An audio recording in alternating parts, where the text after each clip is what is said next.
winter itself be doing what missiles and drones have failed to achieve, breaking an army without a decisive battle?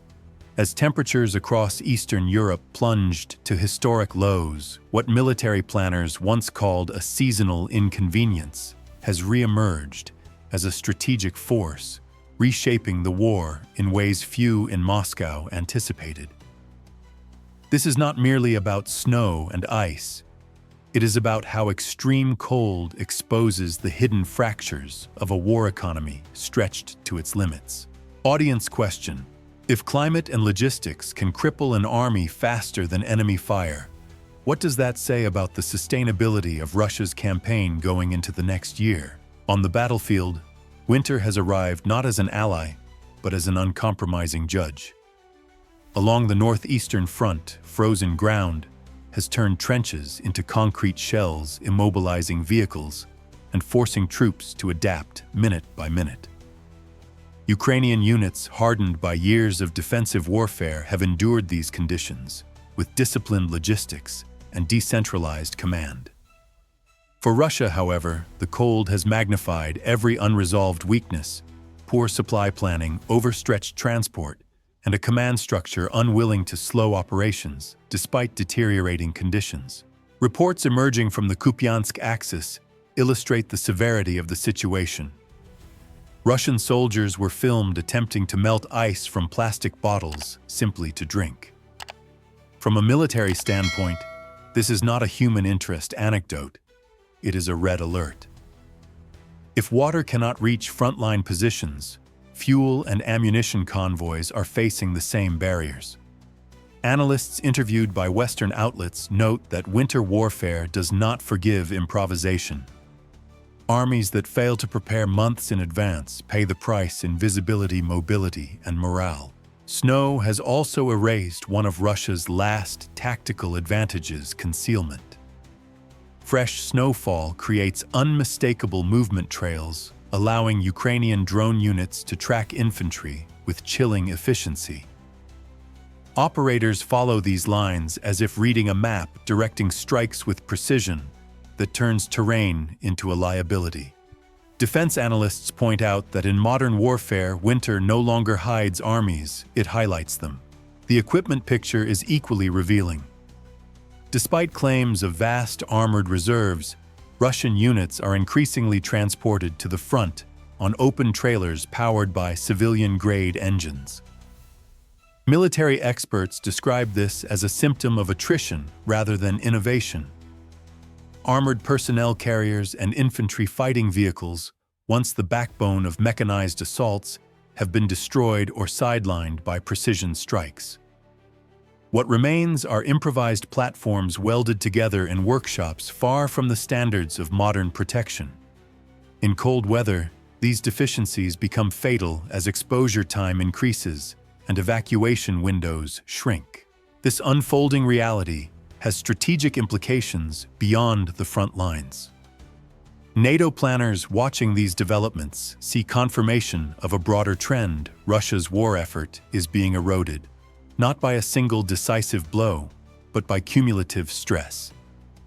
Maintaining offensive pressure through winter requires robust logistics, reliable energy supply, and flexible command, all areas where Russia is showing strain.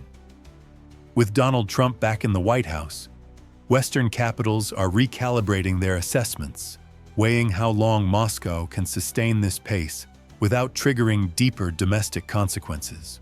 What makes this winter different is not the temperature alone, but timing. It arrives as Ukraine intensifies strikes on Russian energy infrastructure, compounding pressure on fuel distribution and power generation.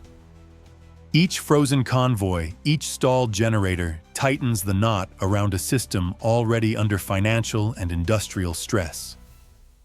Analysts warn that winter is accelerating trends that would otherwise take years to surface. Yet the battlefield is only the first place where this cold verdict is being delivered. As frontline units struggle to survive, the freeze signs are emerging that the same neglect is spreading far behind the lines into the heart of Russia itself. Meanwhile, what followed next shocked analysts even more. because the cold did not stop at the trenches, but began consuming the country behind them. If winter is a weapon, logistics determine who survives its first strike. What analysts began to notice after the initial freeze was not a sudden collapse, but a slow, grinding failure of Russia's supply system, one that no emergency order could reverse. As temperatures dropped further, the illusion of control gave way to a pattern of improvisation that revealed how deeply the logistical backbone had been eroded. Audience question: when an army starts improvising basic transport and protection, is it adapting or quietly admitting systemic failure? On multiple sectors of the front, Russian units were seen relying on civilian-grade vehicles to move troops and supplies. Open trailers pulled by all-terrain vehicles replaced armored carriers, exposing soldiers directly to drone strikes and artillery fragments. Military analysts interviewed by Western defense journals emphasized that this is not a tactical choice, but a necessity born of attrition. The destruction of BMPs and BTRs over the past 2 years has hollowed out Russia's mechanized capacity, leaving commanders with few options other than risk-heavy transport methods. Cold weather amplifies these risks exponentially. Engines fail more frequently, fuel consumption rises, and maintenance windows shrink. In a properly prepared force, winterized depots and redundant supply routes compensate for these challenges. Here, evidence suggests the opposite. Soldiers were observed reinforcing vehicles with scrap metal scavenged from industrial sites, attaching makeshift armor to doors and even to their own bodies. From a doctrinal perspective, this marks a shift from organized warfare to survival tactics, where individual units fend for themselves with whatever materials are at hand. Western military experts describe this phase as logistical exhaustion. It is the point at which an army can still fight, but only by consuming itself faster than it can replenish. The presence of foreign mercenaries, including recruits from Africa and other regions unfamiliar with sub-zero operations, underscores the depth of Russia's manpower problem. These fighters, often motivated by economic desperation, face conditions for which they are neither trained nor equipped. In winter, warfare lack of acclimatization is not a minor disadvantage, it is often fatal. At the same time, Ukraine has exploited this vulnerability with increasing sophistication. According to recent reporting from major English-language outlets, Ukrainian forces have intensified strikes on Russian energy infrastructure, targeting refineries, storage facilities, and power distribution nodes. These attacks do not need to shut down the entire system to be effective. Even temporary disruptions ripple outward, delaying fuel deliveries and reducing the ability to heat equipment and shelters at the front. NATO analysts note that this creates a feedback loop. Damaged energy infrastructure weakens logistics, weakened logistics reduce operational tempo, and reduced tempo increases exposure to further strikes. Strategically, this dynamic alters the balance of endurance. Russia retains the ability to launch missile and drone attacks, but sustaining ground operations through winter becomes increasingly costly. With Donald Trump's administration signaling a more transactional approach to foreign policy, European allies are watching closely, aware that Russia's logistical strain could shape negotiations and military planning in the months ahead. The key question is not whether Russia can continue fighting, but at what price and for how long. What makes this moment critical is that logistical failure rarely announces itself with a single event. It manifests through thousands of small breakdowns, a convoy that never arrives, a generator that fails overnight, a unit forced to retreat not by enemy fire, but by cold and hunger. Each incident chips away at morale and cohesion, turning discipline into desperation. Yet even as supply lines fray and equipment deteriorates, the response from Russian command has not been strategic retreat or consolidation. Instead, it has taken a far darker turn, one that redefines adaptation in the most unsettling way. Yet what followed next stunned observers as desperation gave birth to measures that sacrificed awareness and survival for the illusion of protection. At what point does adaptation cross the line into desperation? As Russia's logistical strain deepened, a series of battlefield measures began circulating through leaked footage and field reports that left Western analysts deeply unsettled. These were not signs of doctrinal evolution, but of a force improvising under pressure, prioritizing concealment over survivability and obedience over situational awareness. Audience question: when soldiers are forced to choose between hiding from drones and seeing the enemy, has the battlefield already been lost? One of the most disturbing developments has been the emergence of so-called vertical individual shelters.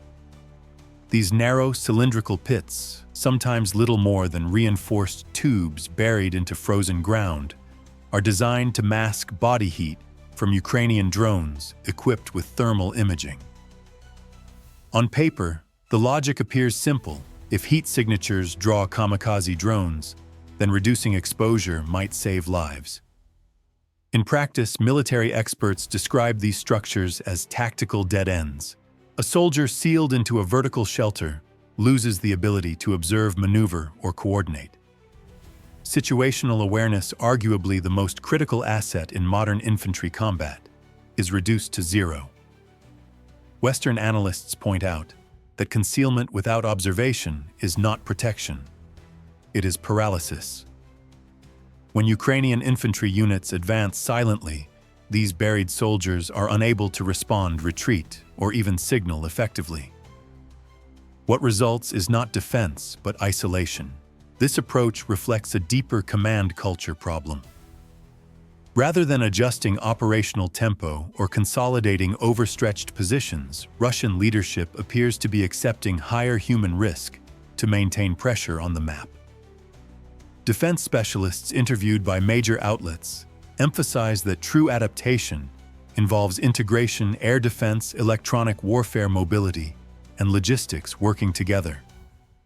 What is unfolding instead resembles crisis management at the lowest level, where survival strategies are pushed downward to individual soldiers.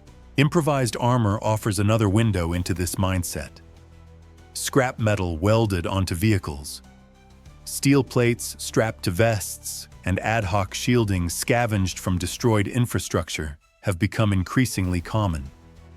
These measures provide minimal protection against modern munitions, especially in cold conditions that make movement slower and reaction times longer.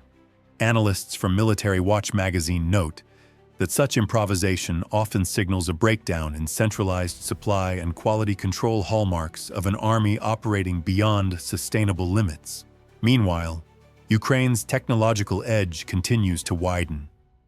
Drone reconnaissance, precision strikes, and coordinated infantry maneuvers exploit exactly the weaknesses these desperate measures create. Thermal sensors detect irregular heat patterns, while electronic intelligence maps static positions over time. The more Russia's forces attempt to hide, the more predictable they become. NATO assessments suggest that this asymmetry, where one side adapts systemically and the other reacts tactically, defines the current phase of the conflict. These battlefield realities carry strategic weight for the West.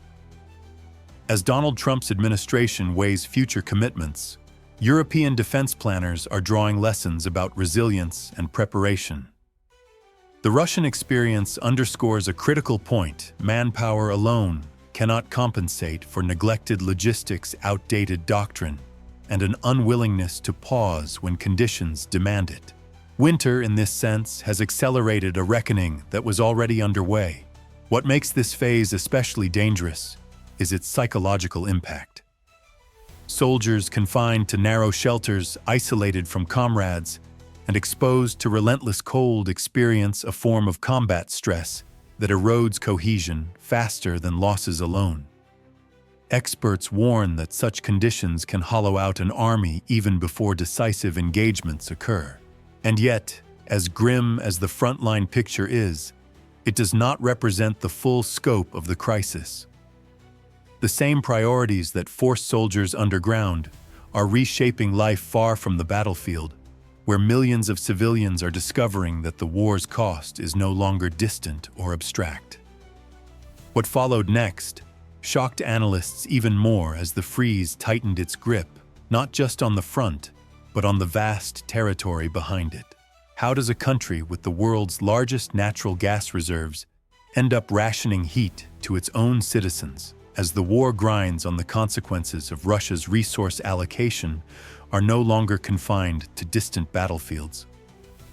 Winter has carried the cost home, exposing how neglect behind the front lines can be just as destructive as enemy fire. Audience question: when civilians begin to freeze while a war rages abroad, how long can public patience really last?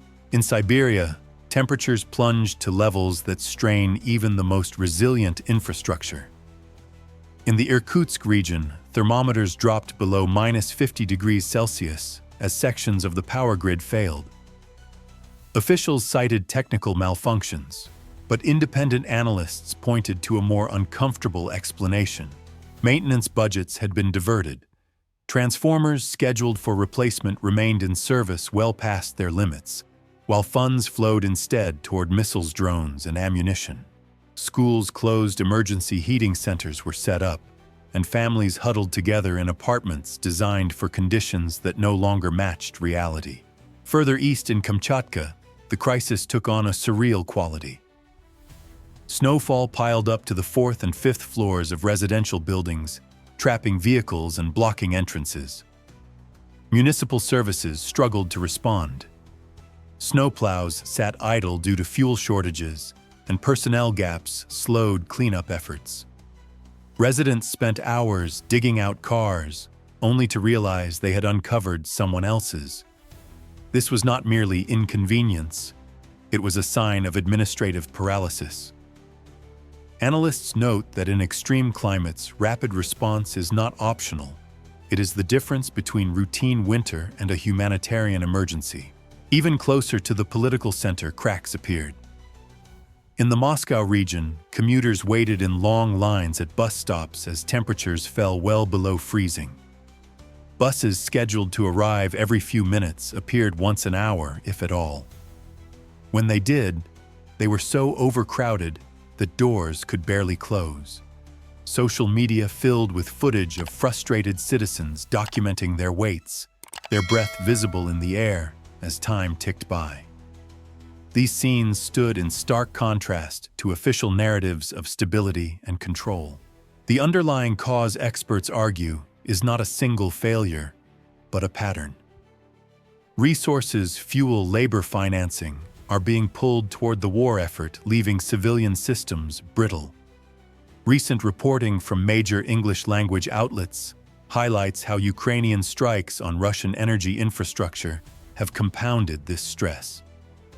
Damage to refineries and distribution nodes does not only affect military supply, it tightens the entire energy ecosystem. Each disruption increases the burden on already aging grids, particularly during peak winter demand. For NATO planners, this civilian strain is strategically significant. History shows that wars are often lost not when armies collapse, but when societies behind them can no longer absorb the cost. With Donald Trump back in the White House, Western policymakers are reassessing how internal pressure might shape Moscow's options. The question is no longer whether Russia can project power, but how much domestic resilience remains to support that projection. What makes this moment especially volatile is perception. When citizens see garbage uncollected, roads uncleared, and heating unreliable, the abstract language of geopolitics becomes personal. Each blackout and delayed bus chips away at the narrative that sacrifice is temporary and controlled. Analysts warn that managing these localized crises requires resources and attention that the state is increasingly unable to spare. And yet even this visible hardship only hints at a deeper issue. Behind the frozen streets and darkened apartments lies a financial structure stretched to its breaking point. one that explains why both soldiers and civilians are being asked to endure more with less. Meanwhile, what followed next shocked observers, as the numbers behind the war revealed a trap with no easy exit. How much can a modern state really afford to spend on war before the system begins to cannibalize itself? Behind the frozen streets and stalled convoys lies a financial reality that is far more alarming than official figures suggest. As Russia presses on with its campaign, analysts are increasingly focused on the war economy itself, because it is here that the limits of endurance are becoming impossible to hide. Audience question: if a government must conceal the true cost of war to maintain control, what happens when those costs can no longer be disguised? On paper, Russia's defense budget appears manageable. Official documents present a picture of stability, projecting consistent military spending through the latter half of the decade.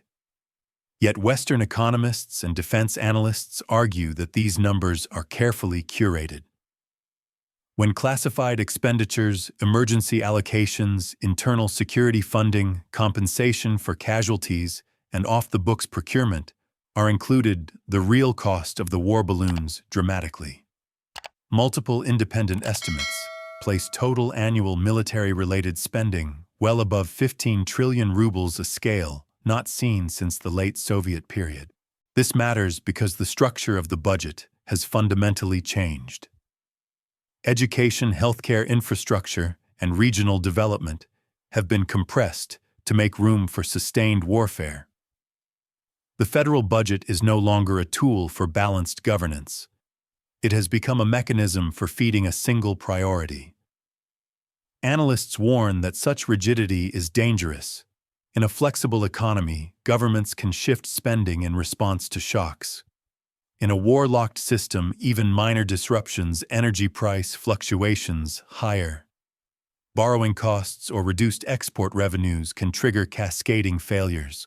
Recent reporting from major English-language outlets highlights how Ukraine's continued strikes on Russian energy facilities are intersecting with this financial strain. Each successful hit does more than damage physical infrastructure. It reduces revenue, raises repair costs, and forces the state to divert additional funds to stabilization. This creates a feedback loop in which military spending undermines the very economic base required to sustain it. NATO economists describe this as a self-consuming war model. The military implications are already visible. Despite significant investment, Russia's much-anticipated large-scale offensives in the past year produced limited territorial gains. Analysts note that this is not a question of effort, but efficiency. Billions are being spent to maintain momentum that yields diminishing returns.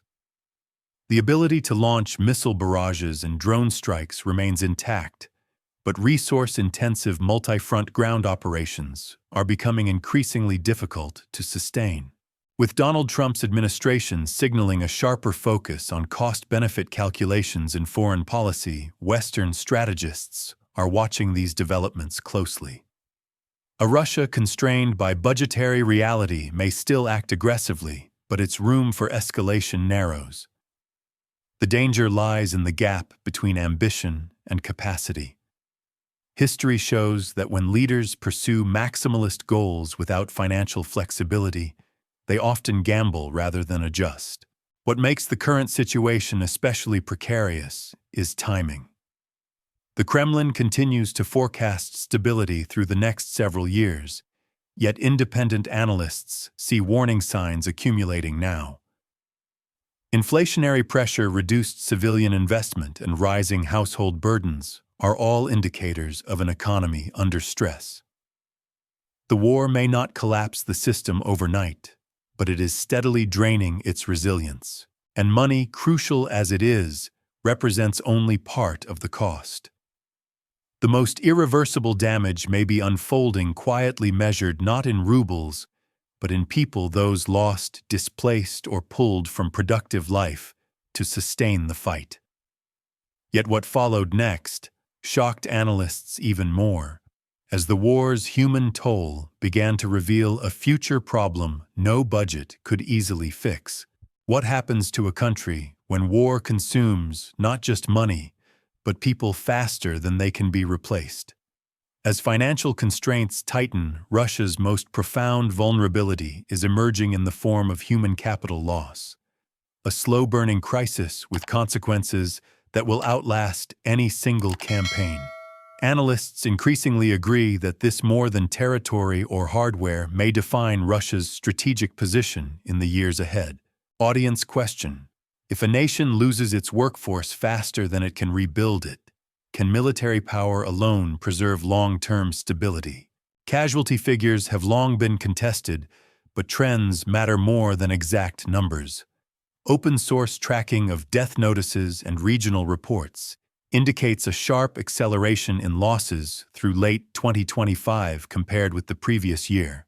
Military analysts note that this spike coincided with periods of intensified operations, often timed around diplomatic signaling, rather than battlefield necessity.